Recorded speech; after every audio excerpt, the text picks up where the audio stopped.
والمؤمنون والمؤمنات بعضهم أولياء بعض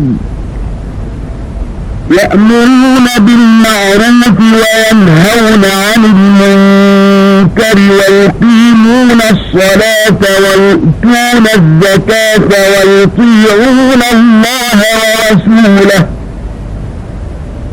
أولئك سيرحمهم الله إن الله عزيز حكيم. وعد الله المؤمنين والمؤمنات جنات تجري من تحتها الأنهار خالدين فيها ومساكن طيبة في جنات عدن ورضوان من الله أكبر ذلك هو الفوز العظيم.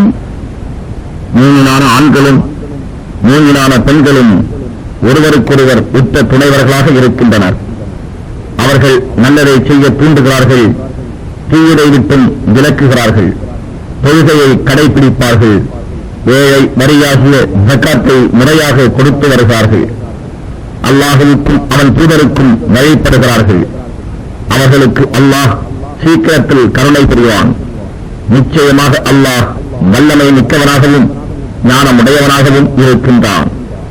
மூமினான ஆண்களுக்கும் மூமினான பெண்களுக்கும் அல்லாஹ் சுவனவதிகளை வாக்களித்துள்ளான். அவற்றின் கீழே ஆறுகள் ஓடிக்கொண்டிருக்கின்றன. அவற்றில் அவர்கள் என்றென்றும் தங்கியிருப்பார்கள். அந்த நித்திய சுவனவதிகளில் அவர்களுக்கு உன்னத மாளிகைகள் உண்டு. இவற்றிலெல்லாம் மிகவும் உயர்ந்த இன்பம் அல்லாஹ்வின் திருப்பொருத்தமாகும். அதுவே மகத்தான பெரும் பாக்கியமாகும். يا أيها النبي جاهد الكفار والمنافقين واغلظ عليهم ومأواهم جهنم وبئس المصير. يحلفون بالله ما قالوا ولقد قالوا كلمة الكفر وكفروا بعد إسلامهم وهموا بما لم ينالوا وما نقموا إلا أن أغناهم الله ورسوله من فضله فإن يتوبوا يك خيرا لهم وإن يتولوا يعذبهم الله عذابا أليما في الدنيا والآخرة وما لهم في الأرض من ولي ولا نصير. நபியே, காபிர்களிடமும் முனாஃபிக்குகளிடமும் ஜிஹாது செய்வீராக. மேலும் அவர்களை கண்டிப்பாக நடத்துவீராக. மறுமையில் அவர்களுடைய புகலிடம் நரகமே. தங்கள் இடங்களிலெல்லாம் அது மிகவும் கெட்டது. இவர்கள் நிச்சயமாக குஃப்ருடைய சொல்லை சொல்லிவிட்டு அதை சொல்லவே இல்லை என்று அல்லாஹ்வின் மீது சத்தியம் செய்கிறார்கள். அவர்கள் இஸ்லாம் மார்க்கத்தை ஏற்றுக்கொண்டதும் நிராகரித்தும் இருக்கின்றனர். அவர்கள் உங்களுக்கு தீங்கு வைக்க கருதி தங்களால் அடைய முடியாததையும் அடைந்துவிட முயன்றனர். அல்லாஹுவும் அவனுடைய தூதரும் அவனுடைய அருட்கொடையினால் அவர்களை சீமான்கள் ஆக்கியதற்காகவா இவ்வாறு பழிவாங்க முற்பட்டனர்? எனவே அவர்கள் தௌபா செய்து கழிவிறக்கம் கொண்டு தம் தவறில் இருந்து மீள்வார்களானால் அவர்களுக்கு நன்மையாக இருக்கும். ஆனால் அவர்கள் தங்கள் தீய வழியின் பக்கமே திரும்பிச் செல்வார்களானால் அல்லாஹ் அவர்களை மோதின மிக்க வேதனை கொண்டு உண்மையிலும் மறுமையிலும் அவர்களை வேதனை செய்வான். அவர்களுக்கு பாதுகாவலனோ உதவியாளனோ இவ்வுலகில் எவரும் இல்லை.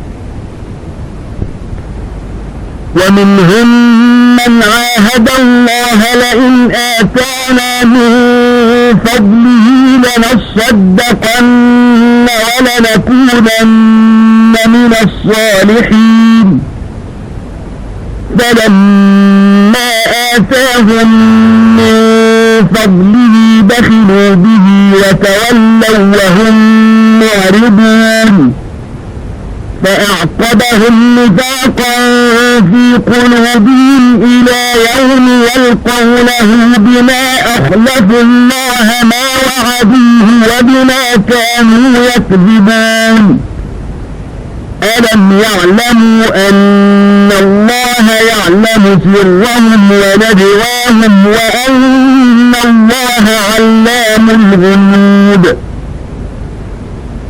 الذين يلمزون المتطوعين من المؤمنين في الصدقات والذين لا يجدون إلا جهدهم فيسخرون منهم سخر الله منهم ولهم عذاب أليم استغفر لهم أو لا تستغفر لهم إن تستغفر لهم 70 مرة فلن يغفر الله لهم ذلك بأنهم كفروا بالله ورسوله والله لا يهدي القوم الفاسقين. அவர்களில் சிலர் அல்லாஹ் தன் அருட்கொடையிலிருந்து நமக்கு செல்வத்தை அளித்தால் மெய்யாகவே நாம் தாராளமாக தான தர்மங்கள் செய்து நல்லடியார்களாகவும் ஆகிவிடுவோம் என்று அல்லாஹ்விடம் வாக்குறுதி செய்தார்கள். அவ்வாறு அவன் அவர்களுக்கு தன் அருட்கொடையிலிருந்து வழங்கிய போது அதில் அவர்கள் உலோகித்தனம் செய்து தம் வாக்குறுதியிலிருந்து மாறி அதை நிறைவேற்றாது பின்வாங்கிவிட்டனர். எனவே அவர்கள் அல்லாஹ்விடம் செய்த வாக்குறுதிக்கு மாறு செய்தாலும் அவர் பொய் சொல்லிக் கொண்டே இருந்ததினாலும் அல்லாஹ் அவர்களுடைய இருதயங்களில் தன்னை சந்திக்கும் இறுதி நாள் வரையில் நயவஞ்சகத்தை போட்டுவிட்டான். அவர்களுடைய இரகசிய எண்ணங்களையும் அவர்களுடைய அந்தரங்க ஆலோசனைகளையும் அல்லாஹ் அறிவான் என்பதையும் இன்னும் மறைவானவற்றையெல்லாம் நிச்சயமாக அல்லாஹ் நன்கு அறிபவனாக இருக்கின்றான் என்பதையும் அவர்கள் அறியவில்லையா? நயவஞ்சகர்கள் மூலங்களில் தாராளமாக தர்மம் செய்தவர்களையும் வேறு பொருள்கள் எதுவும் இல்லாததால் தங்கள் உழைப்பை தானமாக கொடுப்பவர்களையும் குறை கூறி ஏளனமும் செய்கிறார்கள். இவர்களை அல்லாஹ் ஏளனம் செய்கின்றான். இவர்களுக்கு நோவினை தரும் வேதனையும் உண்டு. நபியே, நீர் இவர்களுக்காக பாவ மன்னிப்பு கோரினாலும் அல்லது இவர்களுக்காக பாவ மன்னிப்பு கோராவிட்டாலும் சரியே. இவர்களுக்காக நீர் 70 தடவை பாவ மன்னிப்பு கோரினாலும் நிச்சயமாக அல்லாஹ் இவர்களை மன்னிக்க மாட்டான். ஏனென்றால் இவர்கள் அல்லாஹ்வையும் அவன் தூதரையும் நிராகரித்தார்கள். இத்தகைய பாவிகள் கூட்டத்தை அல்லாஹ் நேர்வழியில் செலுத்த மாட்டான். فرح المخلفون بمقعدهم خلاف رسول الله وكرهوا أن جاهدوا بأموالهم وأنفسهم في سبيل الله وقالوا لا تنفروا في الحر قل نار جهنم أشد حرا لو كانوا يفقهون فليضحكوا قليلا وليبكوا كثيرا جزاء بما كانوا يكسبون فإن رجعك الله إلى طائفة منهم فاستأذنوك للخروج فقل لن تخرجوا معي أبدا ولن تقاتلوا معي عدوا إنكم رضيتم بالقعود أول مرة فاقعدوا مع الخالفين ولا تصل على أحد منهم مات أبدا ولا تقم على قبره إنهم كفروا بالله ورسوله وماتوا وهم فاسقون ولا تعجبك أموالهم وأولادهم إنما يريد الله أن يعذبهم بها في الدنيا وتزهق أنفسهم وهم كافرون. தபுக் போரில் கலந்து கொள்ளாமல் பின்தங்கிவிட்டவர்கள் அல்லாஹ்வின் தூதருக்கு விரோதமாக தம் வீடுகளில் இருந்து கொண்டதை பற்றி மகிழ்ச்சி அடைகின்றனர். அன்றியும் அல்லாஹ்வின் பாதையில் தங்கள் பொருட்களையும் உயிர்களையும் அர்ப்பணம் செய்து போர் புரிவதையும் வெறுத்து மற்றவர்களை நோக்கி இந்த வெப்ப காலத்தில் நீங்கள் போருக்கு செல்லாதீர்கள் என்றும் அவர்கள் கூறுகின்றனர். அவர்களிடம் நரக நெருப்பு இன்னும் கடுமையான வெப்பம் உடையது என்று நபியே நீர் கூறுவீராக. இதை அவர்கள் விளங்கியிருந்தால் பின்தங்கியிருக்க மாட்டார்கள். எனவே அவர்கள் சம்பாதித்துக் கொண்டிருந்ததற்கு கூலியாக குறைவாகவே சிரிக்கட்டும், அதிகமாக அழட்டும். நபியே, உம்மை அல்லாஹ் அவர்களில் ஒரு கூட்டத்தாரிடம் திரும்பி வருமாறு செய்து உன் வெற்றியையும் பொருள்களையும் பார்த்துவிட்டு மறு யுத்தத்திற்கு புறப்பட்டு வர உன்னிடம் அனுமதி கோரினால் நீர் அவர்களிடம், நீங்கள் ஒரு காலம் என்னுடன் புறப்படாதீர்கள், இன்னும் என்னுடன் சேர்ந்து எந்த விரோதியுடனும் நீங்கள் போர் செய்யாதீர்கள். ஏனெனில் நீங்கள் முதன்முறையில் போருக்கு புறப்படாமல் தம் வீடுகளில் உட்கார்ந்திருப்பதைத்தான் பொருத்தமெனக் கொண்டீர்கள். எனவே இப்பொழுதும் தம் இல்லங்களில் தங்கியவர்களுடனேயே இருந்து விடுங்கள் என்று கூறுவீராக. அவர்களில் யாராவது ஒருவர் இறந்துவிட்டால் அவருக்காக நீர் ஒரு காலம் ஜனாசா தொழுகை தொழ வேண்டாம்.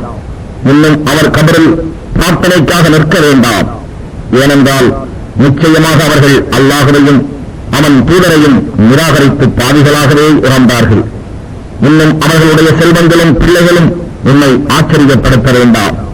நிச்சயமாக இவற்றை கொண்டு அவர்களை இவ்வுலகத்திலேயே வேதனை செய்யவும் அவர்கள் காபிர்களாக இருக்கும் நிலையிலேயே அவர்களின் உயிர் போவதையும் அல்லாஹ் விரும்புகிறான்.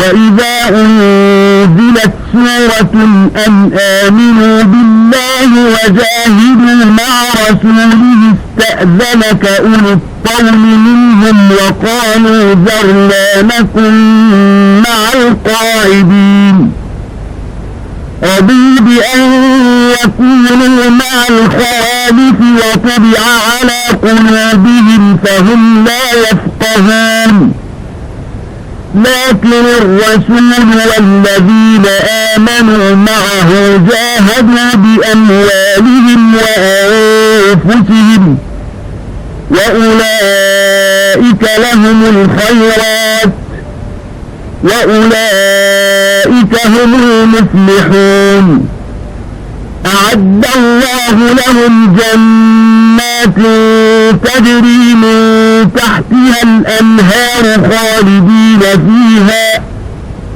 ذلك الفوز العظيم وجاء المعذرون من الأعراب ليؤذن لهم وقعد الذين كذبوا الله ورسوله سيصيب الذين كفروا منهم عذاب أليم.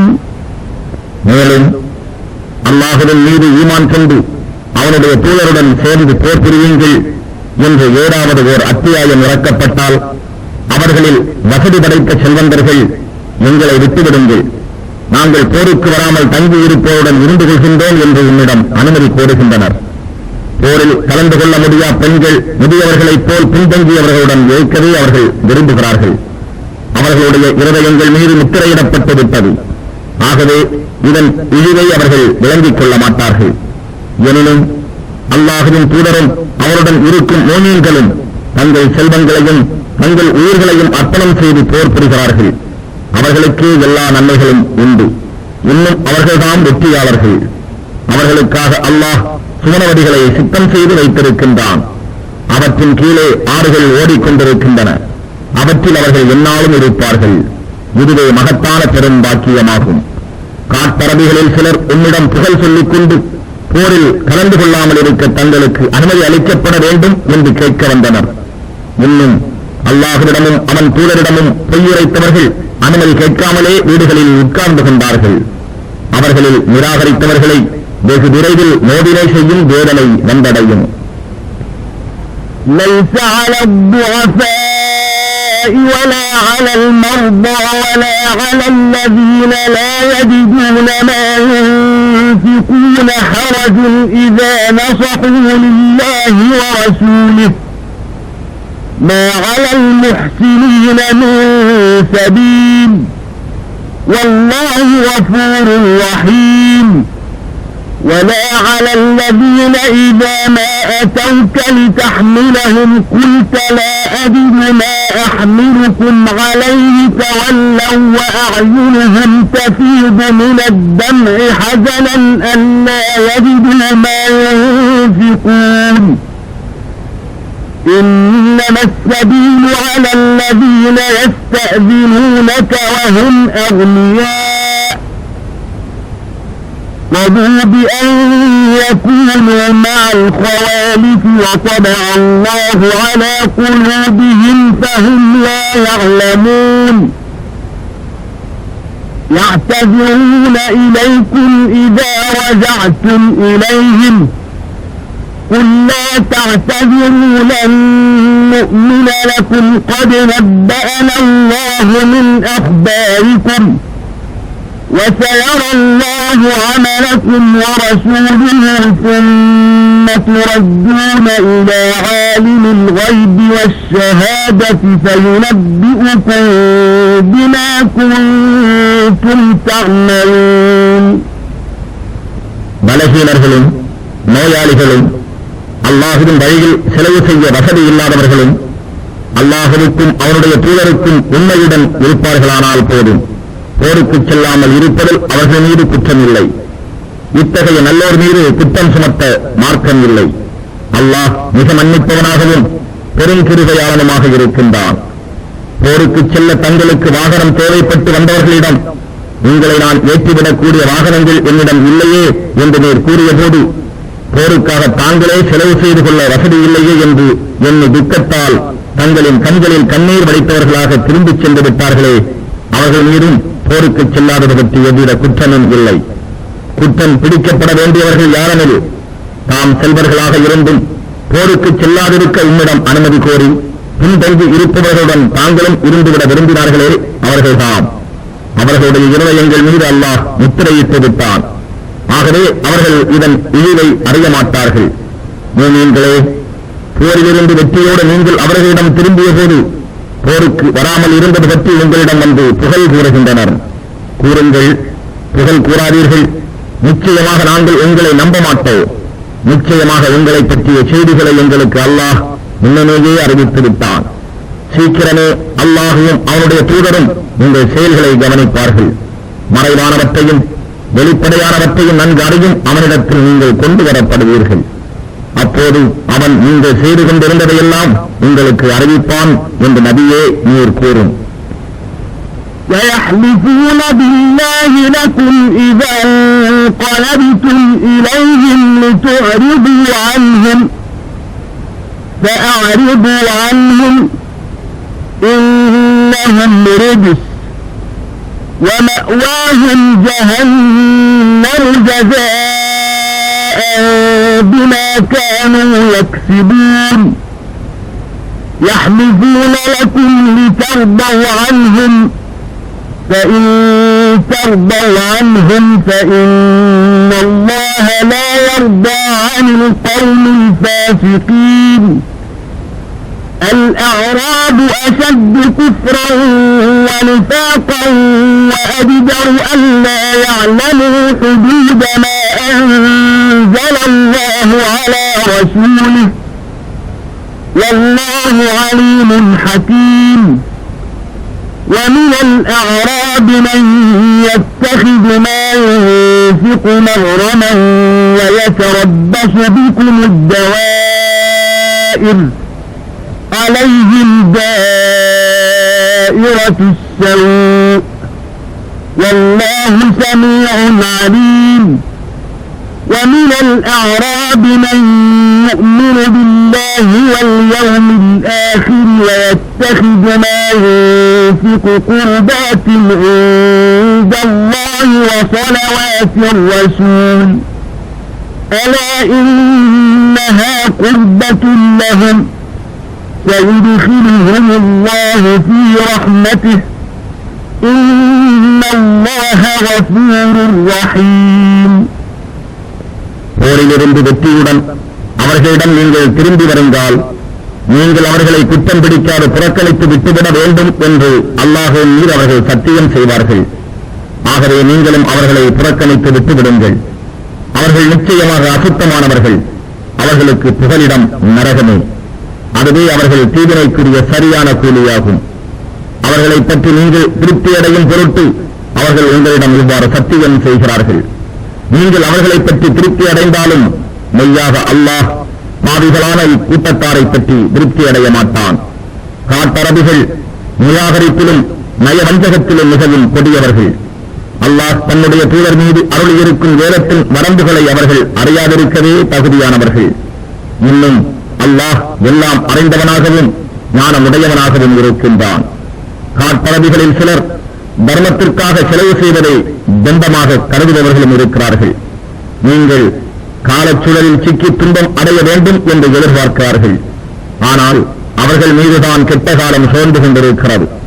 இன்னும் அல்லாஹ் எல்லாவற்றையும் கேட்பவனாகவும் யாவற்றையும் நன்கு அறிபவனாகவும் இருக்கின்றான். காட்டரபிகளில் அல்லாஹுவின் மீதும் இறுதி நாள் மீதும் நம்பிக்கை கொள்பவர்களும் இருக்கின்றார்கள்.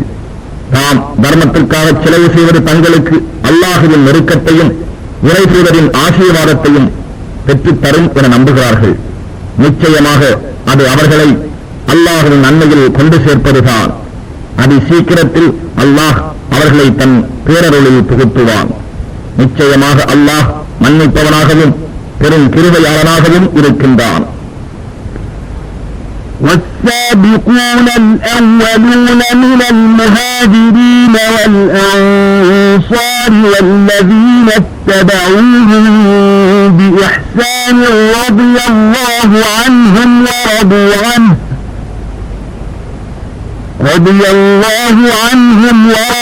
عنه وأعد لهم جنات تجري تحتها الأنهار خالدين فيها أبدا ذلك الفوز العظيم. وممن حولكم من الأعراب منافقون ومن أهل المدينة مردوا على النفاق لا تعلمهم نحن نعلمهم سنعذبهم مرتين ثم يردون إلى عذاب عظيم وآخرين اعترفوا بذنوبهم خلقوا عملا صالحا وآخر سيئا عسى الله أن يتوب عليهم إن الله غفور رحيم. இன்னும் முஹாஜிர்களிலும் அன்சார்களிலும் முதலாவதாக ஈமான் கொள்வதில் முந்திக் கொண்டவர்களும் அவர்களை எல்லா நற்கர்மங்களிலும் பின்தொடர்ந்தவர்களும் இருக்கின்றார்களே, அவர்கள் மீது அல்லாஹ் திருப்தி அடைகிறான். அவர்களும் அவனிடம் திருப்தி அடைகின்றார்கள். அன்றியும் அவர்களுக்காக சுவனவதிகளை சித்தப்படுத்தி இருக்கின்றான். அவற்றின் கீழே ஆறுகள் ஓடிக்கொண்டிருக்கும். அவர்கள் அங்கே எந்தெந்தும் தங்கியிருப்பார்கள்.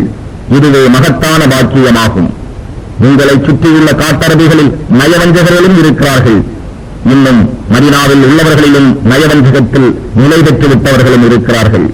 நபியே, அவர்களை நீர் அறிய மாட்டீர். நாம் அவர்களை நன்கறிவோம். வெகு சீக்கிரத்தில் நாம் அவர்களை இருமுறை வேதனை செய்வோம். இன்னும் இறுதியில் அவர்கள் கடுமையான வேதனையின்பால் தள்ளப்படுவார்கள்.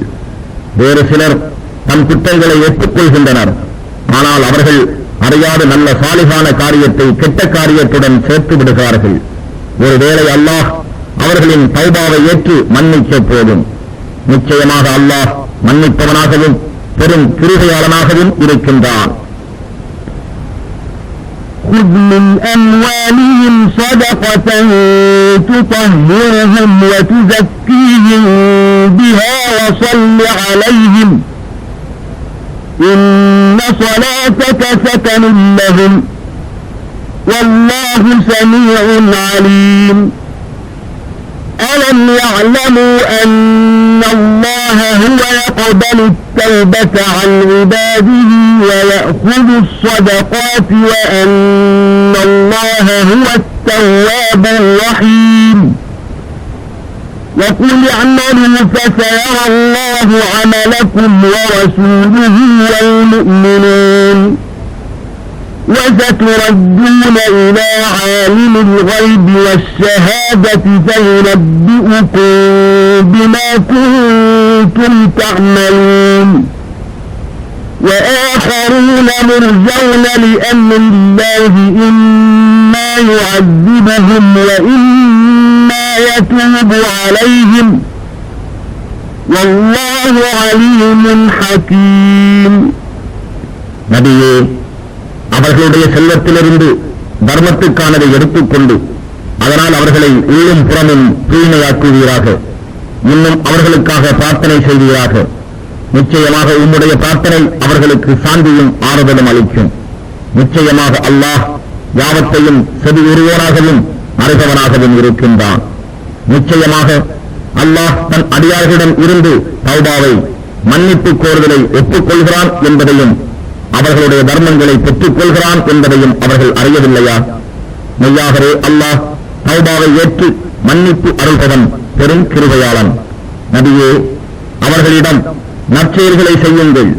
திடனாக உங்கள் செயல்களை அல்லாஹுவும் அவன் தூதரும் மூமின்களும் பார்த்துக் கொண்டுதான் இருப்பார்கள். மேலும் ரகசியங்களையும் பரசியங்களையும் அறியும் இறைவனிடத்தில் நீங்கள் மீட்டப்படுவீர்கள். அப்பொழுது அவன் நீங்கள் செய்து கொண்டிருந்ததை உங்களுக்கு அறிவிப்பான் என்று கூறும். இன்னும் மற்றவர்கள் இருக்கின்றார்கள். அல்லாஹுவின் உத்தரவை அவன் அவர்களை தண்டிக்கிறானா அல்லது அவர்களை அவன் மன்னிக்கிறானா என்பதை எதிர்பார்த்து அவர்கள் பற்றிய தீர்ப்பு நிற்கிறது. அல்லாஹ் யாவத்தையும் நன்கறிபவனாகவும் ஞானமுடையவனாகவும் இருக்கின்றான்.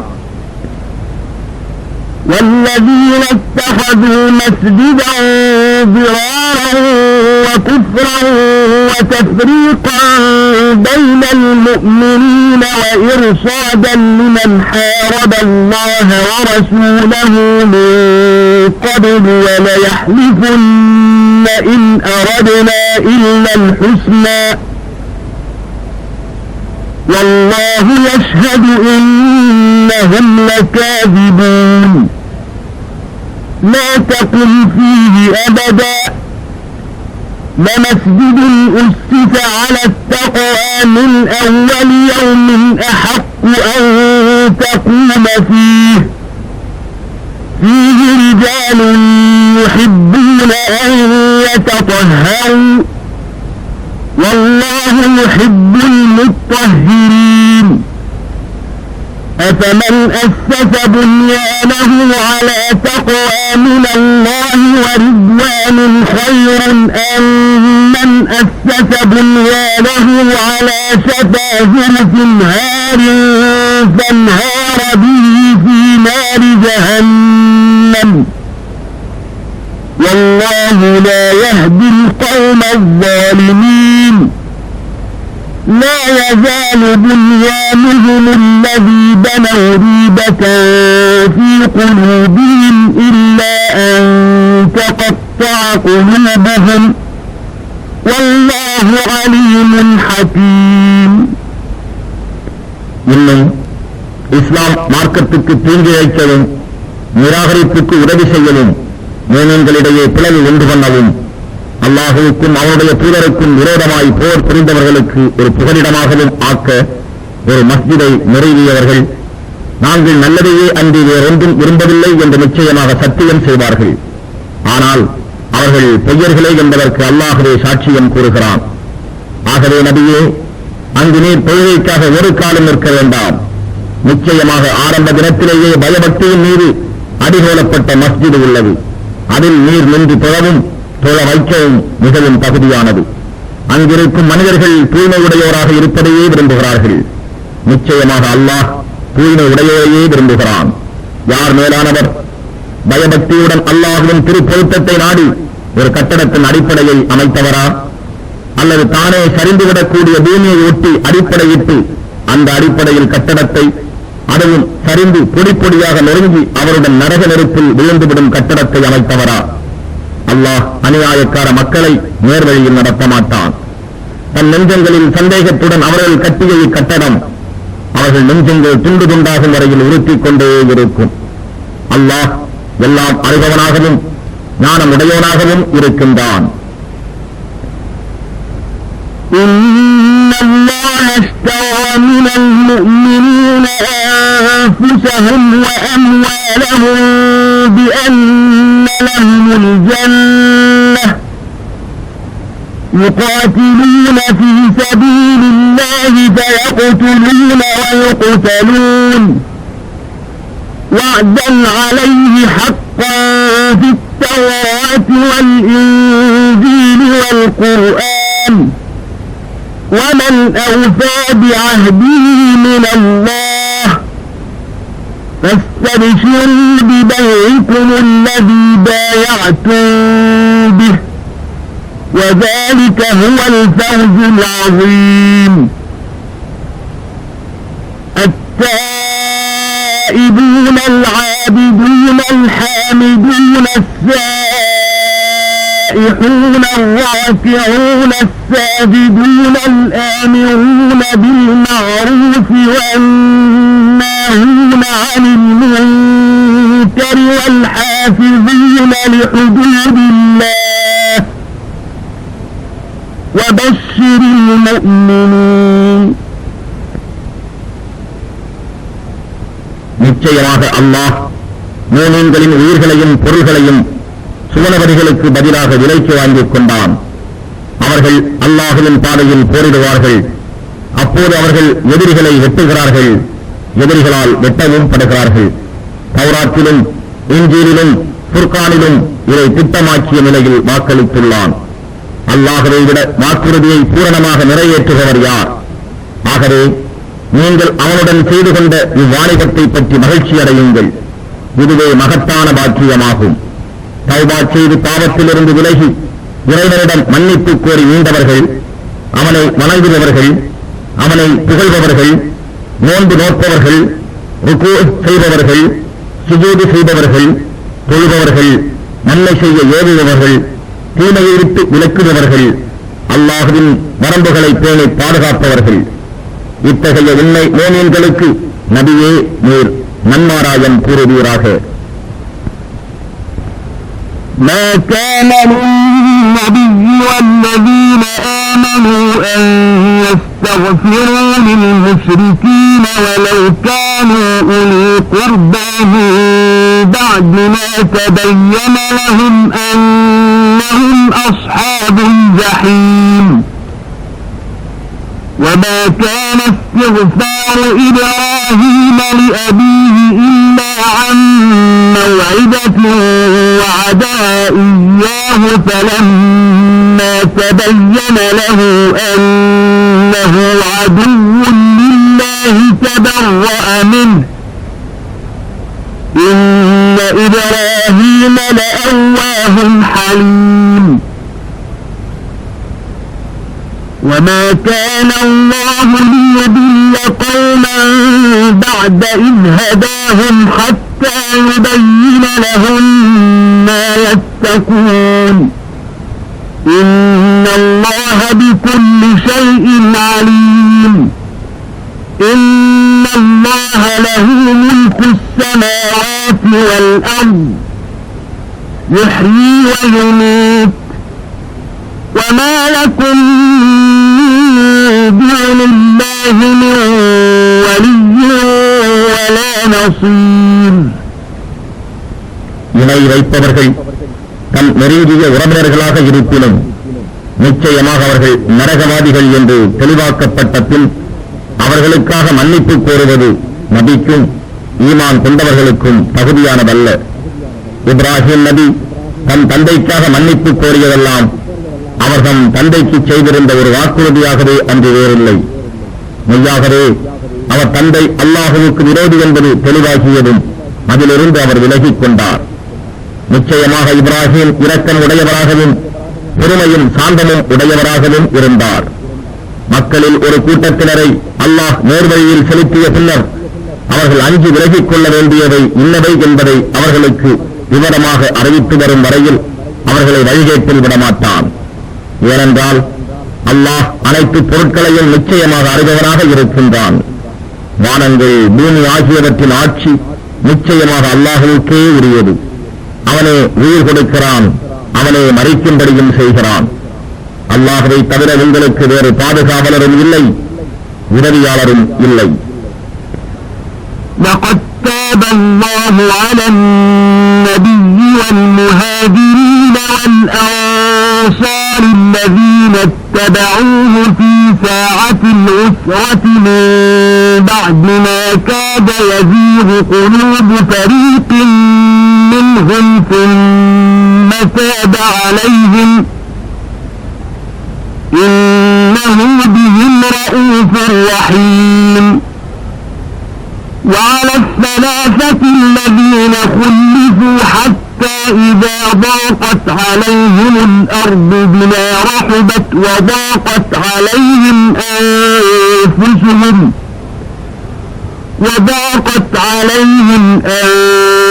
أنفسهم وظنوا أن لا ملجأ من الله إلا إليه ثم تاب عليهم ليتوبوا إن الله هو التواب الرحيم.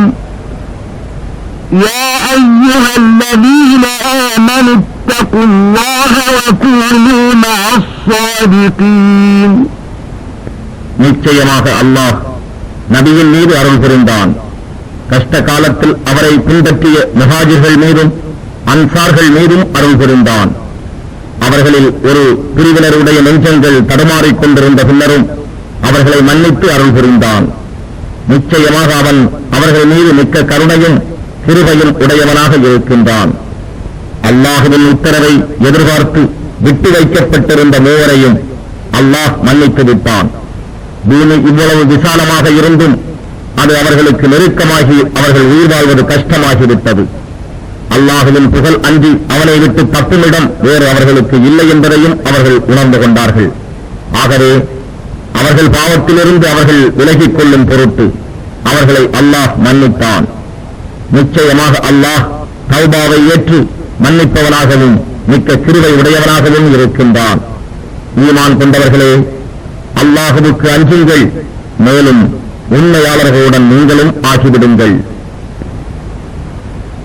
ما كان لأهل المدينة ومن حولهم من الأعراب أن يتخلفوا عن رسول الله ولا يرغبوا بأنفسهم عن نفسه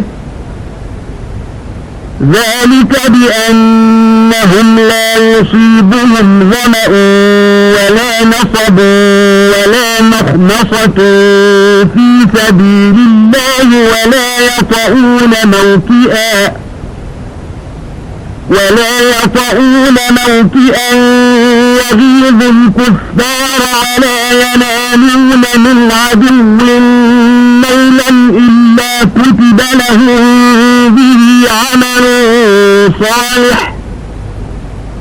إن الله لا يضيع أجر المحسنين. ولا ينفقون نفقة صغيرة ولا كبيرة ولا يقطعون واديا إلا كتب لهم ليجزيهم الله أحسن ما كانوا يعملون. وما كان المؤمنون لينفروا كافة فلولا نفر من كل فرقة منهم طائفة ليتفقهوا في الدين ولينذروا قومهم إذا رجعوا إليهم لعلهم يحذرون.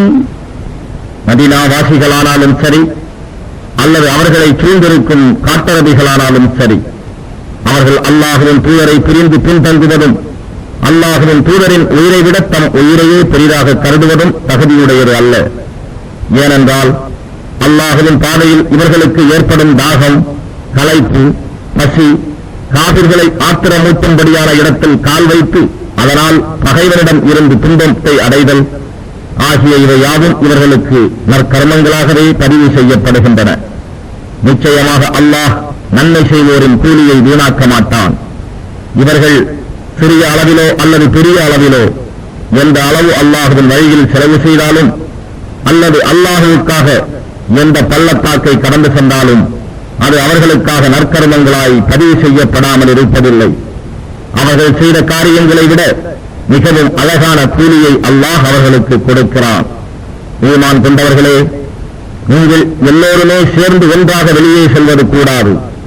ஆனால் அவர்களில் ஒவ்வொரு வர்க்கத்தாரிலிருந்தும் ஒரு சிறிய கூட்டத்தார் சன்மார்க்க ஞானத்தை கற்றுக்கொள்வதற்காகவும் வெளியேறி சென்ற அவர்கள் பின்னே தங்கியவர்களிடம் திரும்பி வந்தால் அவர்களுக்கு அச்சமூட்டி எச்சரிப்பதற்காகவும் புறப்பட வேண்டாமா? இதை கொண்டே அவர்கள் தங்களை தீமையினின்றும் பாதுகாத்துக் கொள்வார்கள்.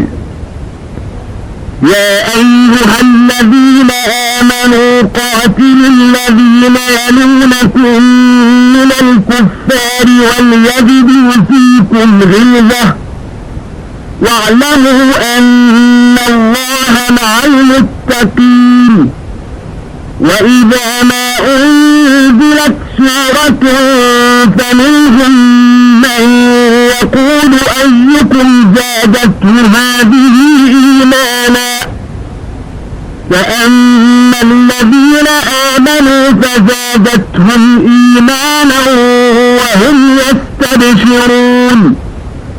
وأما الذين في قلوبهم مرض فزادتهم رجسا إلى رجسهم وماتوا وهم كافرون. أولا يرون أنهم يفتنون في كل عام مرة أو مرتين ثم لا يتوبون ولا هم يذكرون. وإذا ما أنزلت سورة نظر بعضهم إلى بعض هل يراكم من أحد ثم انصرفوا صرف الله قلوبهم بأنهم قوم لا يفقهون. لقد جاءكم رسول من أنفسكم عزيز عليه ما عنتم حريص عليكم بالمؤمنين رؤوف رحيم. فإن تولوا فقل حسبي الله لا إله إلا هو عليه توكلت وهو رب العرش العظيم. நம்பிக்கை கொண்டவர்களே, உங்களை அடைத்திருக்கும் தொல்லை விளைவிக்கும் காபிர்களுடன் போர் புரியுங்கள். அவர்கள் உங்களிடம் உறுதிப்பாட்டை அவர்கள் காணட்டும். நிச்சயமாக அல்லாஹ் பயபக்தி உடையவர்களுடன் இருக்கின்றான் என்பதை அறிந்து கொள்ளுங்கள். ஏதேனும் ஓர் அத்தியாயம் இறக்கப்பட்டால் இது உங்களில் யாருடைய ஈமானை நம்பிக்கையை அதிகப்படுத்திவிட்டது என்று கேட்பவர்களும் அவர்களில் இருக்கின்றனர். யார் ஈமான் கொண்டிருக்கிறார்களோ அவர்களுடைய நம்பிக்கையை இது மெய்யாகவே அதிகப்படுத்திவிட்டது. இன்னும் அவர்கள் இது குறித்து மகிழ்ச்சி அடைகிறார்கள். ஆனால் இவர்களுடைய நெஞ்சங்களில் நோய் இருக்கிறதோ அவர்களுடைய நெஞ்சங்களில் உள்ள அசுத்தத்துடன் மேலும் அசுத்தத்தையே அது அவர்களுக்கு அதிகப்படுத்திவிட்டது. அவர்கள் காபிர்களாக இருக்கும் நிலையிலே மறிப்பார்கள். ஒவ்வொரு ஆண்டிலும் ஒரு முறையோ இருமுறையோ அவர்கள் சோதிக்கப்படுகிறார்கள் என்பதை அவர்கள் காணவில்லையா? அப்படி இருந்தும் அவர்கள் தௌபா செய்து மீள்வதும் இல்லை, அது பற்றி நினைவு கூர்ந்து நல்லுணர்ச்சி பெறுவதும் இல்லை. புதியதோர் அத்தியாயம் இறக்கப்பட்டால் அவர்கள் ஒருவரை ஒருவர் நோக்கி உங்களை யாராவது பார்த்துவிட்டார்களோ என்று கேட்டுக்கொண்டே திரும்பி போய்விடுகின்றனர். அல்லாஹ் அவர்களுடைய நெஞ்சங்களை ஒளியின் பக்கத்தில் இருந்து திருப்பிவிட்டான். காரணம் என்னவெனில் அவர்கள் சத்தியத்தை அறிந்து கொள்ள முடியாத மக்களாக இருக்கின்றனர். மூமின்களே, நிச்சயமாக உங்களில் இருந்தே ஒரு தூதர் உங்களிடம் வந்திருக்கின்றார். நீங்கள் துன்பத்துக்கு உள்ளாகிவிட்டால் அது அவருக்கு மிக்க வருத்தத்தை கொடுக்கிறது. அன்றி உங்கள் நன்மைகளையே அவர் பெரிதும் விரும்புகிறார். இன்னும் மூமின்கள் மீது மிக்க கருணையும் கிருபையும் உடையவராக இருக்கின்றார். நபியே, இதன் பின்னரும் அவர்கள் உங்களை விட்டு விலகிவிட்டால் அவர்களை நோக்கி எனக்கு அல்லாஹ்வே போதுமானவன், வழிபடுவதற்கு உரிய நாயன் அவனை அன்றி வேறு யாரும் இல்லை, அவன் மீதே நான் பரிபூரண நம்பிக்கை கொண்டுள்ளேன், அவன்தான் மகத்தான அரியாசனத்தின் அரசின் அதிபதி என்று நீர் கூறுவீராக.